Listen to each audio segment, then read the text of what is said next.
If you guys want to stay up to date with the latest videos, make sure you hit the bell icon next to the subscribe button. Currently, YouTube is doing some strange things and videos aren't appearing in people's feeds across the entire platform. So, to stay up to date with the latest videos every single Wednesday, make sure you hit that icon. Hey guys, so today we are taking another look at a loadout build. Now recently I've been concentrating a lot on Milsim builds. I've done a full video looking at my SEMAPO NCPC build. I've recently done a video taking a look at my Team Wendy helmet build, both of which if you haven't seen I will leave linked at the end of this video. But today we're taking a look at a more Skirmish or CQB build. Now the first question you may be asking is what is the difference between a Milsim and a CQB build? Well, for example, this here is my Milsim build, and as you can see it's quite a large build because for a Milsim that can go from 24 to 36 hours, you can sometimes be out on the field away from the fob for maybe up to 10 hours or so. So you need to be able to carry enough equipment, water, ammunition, batteries to allow you to stay out on the field for as long as possible. So I won't go into the full details of this because as I said I have done a full review of it. But to give you a quick example, as a comparison, on this I can carry up to 6 magazines in the front, 3 in the kangaroo pouch, 3 in the Blue Force gear pouches. I have a Blue Force gear pouch on the side for smokes, grenades, stuff like that. On the back I have the SEMAPO assault panel for more grenades with 40mm grenade pouches. I have a camelback system allowing me to carry up to I think 3 litres of water. I have a radio system of course because comms are key at a Milsim. Pistol pouches, and I can even carry 4 more M4 pouches in the double stack on the side. So this allows me to carry a lot of equipment, but of course it makes me quite bulky and a lot heavier. So if you are playing at a skirmish or a CQB site and you don't need as much equipment, for this I have now built a SEMAPO NJPC build. This is a replica of the Cry JPC. The reason it is called an NJPC is because of the cut system with the built-in Cry style M4 flaps in the front. So these are on all the way across. I personally am not really a fan of these, which is why I've pushed them in and velcroed them into the inside. But these are built in, so if you are interested in buying one of these, I've seen a lot of comments on the SEMAPO page asking, can I take those off? You can't, they are built in, which is why that velcro is there. So that is a negative if you are looking for the kind of ability to change it up and switch it a bit. But for the way it's built at the moment, I have no inserts in this. You can buy things like the Ferro Concept insert or the JMR Kydex insert. But for me, just having those folded on the inside makes this quite reliable. They don't really move, but they come out nice and easily. So for this build, the reason I wanted to make it so much smaller and lighter is because at a skirmish or a CQB game, the games might only be 15 minutes, 20 minutes, so you're not going to need as much ammunition, you're not going to need all the pyro. If it's indoors, you probably can't use smoke and exploding pyro. You might only be able to use things like TRMRs and VTGs, so you don't need pouches full of smoke or water because again, you're going to be on the field for 15 minutes at a time. So for this build, I'm trying to keep it lightweight, fast and small. So for that, only 4 magazines on the plate carrier itself, 3 in the built-in pouch on the front. I've got a Warrior Assault single M4 pouch on the side. I have the Ferro Concept dangler pouch, the same as I have on my NCPC. This is just full of grenade bits and bobs, things like primers, pins for the VTG, the priming tool. I see more and more of these in the field these days. These seem to be really, really popular because they're easy to attach.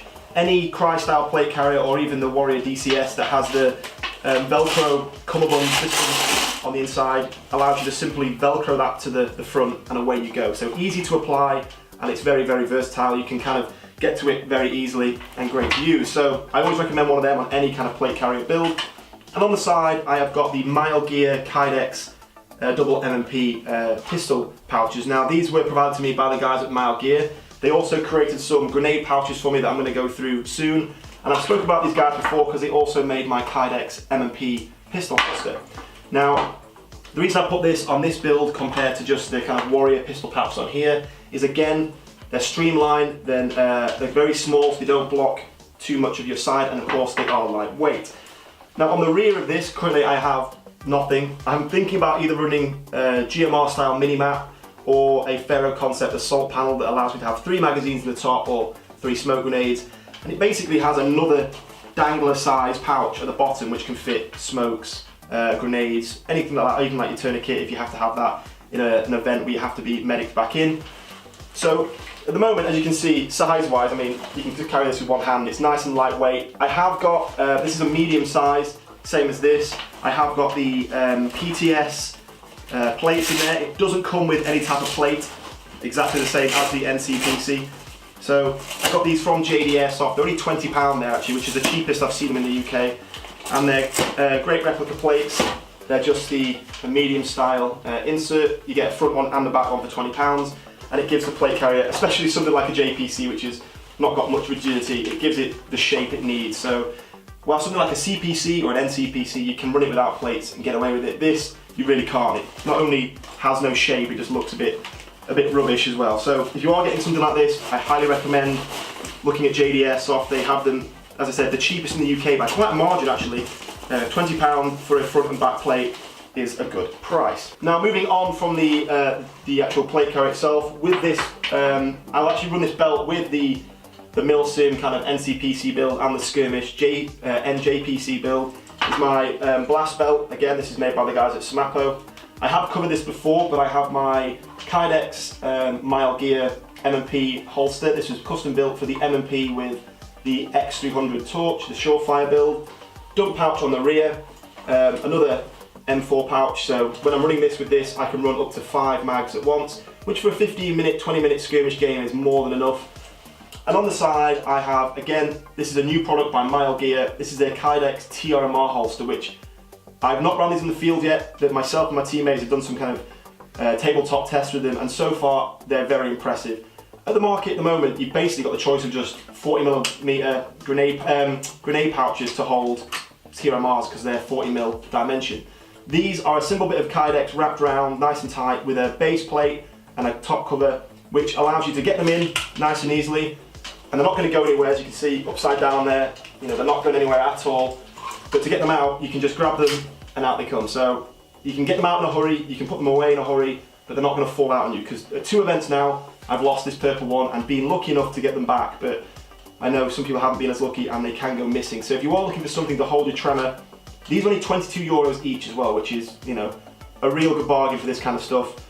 They are built to order though, so if you want some, it takes about 2 or 3 weeks. If you're looking for something for Christmas, make sure you check them out. All the links are in the description. They come in multicam like this, they come in coyote brown like my holster, and I think they even come in black and like hot pink now, so quite a few choices there, and they work really well. They actually work for the triple bang like this and the single bang grenade, so yeah, I highly recommend those. Now alongside that, especially this time of year, for a Milsim or any kind of CQB or any kind of event, because let's be honest, even indoors at the moment in the UK at an airsoft game, it's still very, very cold.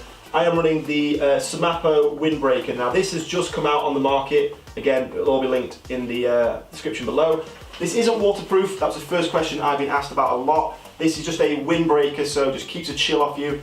It's got a lot of breathable space on the arms there. It's got the zips underneath, which allow you to get air kind of underneath your armpits, which, as a lot of you guys all know, is kind of key. That's where you get a lot of heat build up, especially if you are wearing a larger plate carrier.